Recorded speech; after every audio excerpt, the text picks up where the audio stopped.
Hello and welcome to the DO Boxing Show. I'm your host, Dameon Okposio. Welcome to episode 25. And what we're going to be talking about today is adjusting motivation. The reason I want to talk about adjusting motivation goes back to my own amateur days when I started off. As a young man, I was a very angry kid. Why? Ran away from home at 10 years old, moved around from group home to group home, and had a lot of issues I hadn't dealt with. So when I got into boxing, around the age of 15, 16 years old, I had a lot of anger, and I used that when I went to the boxing gym, and it helped me to tough out the sparring and hit the bag.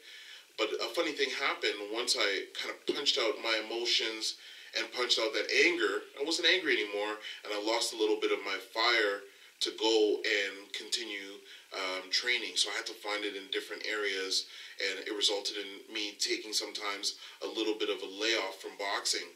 So a lot of times, one thing I recognize with a lot of fighters is they'll be in the gym consistently for a certain period of time, and then they'll stop, and then they'll come back, and your motivations are going to change as you go along.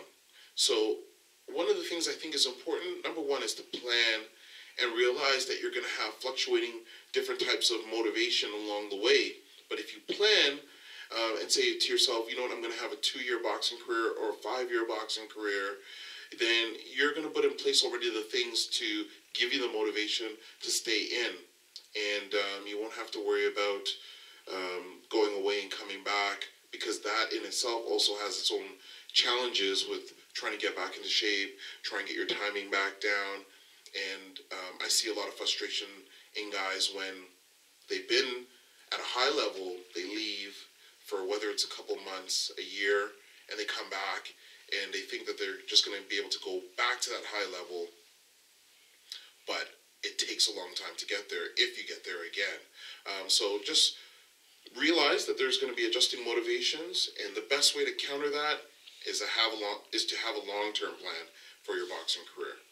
Thanks for tuning in to the DO Boxing Show. If you want to send me any question related to boxing, you can send it through Twitter at DOKPOSIO or through email at okposio@hotmail.com. And you'll see that contact information listed on the next frame under Contact Us.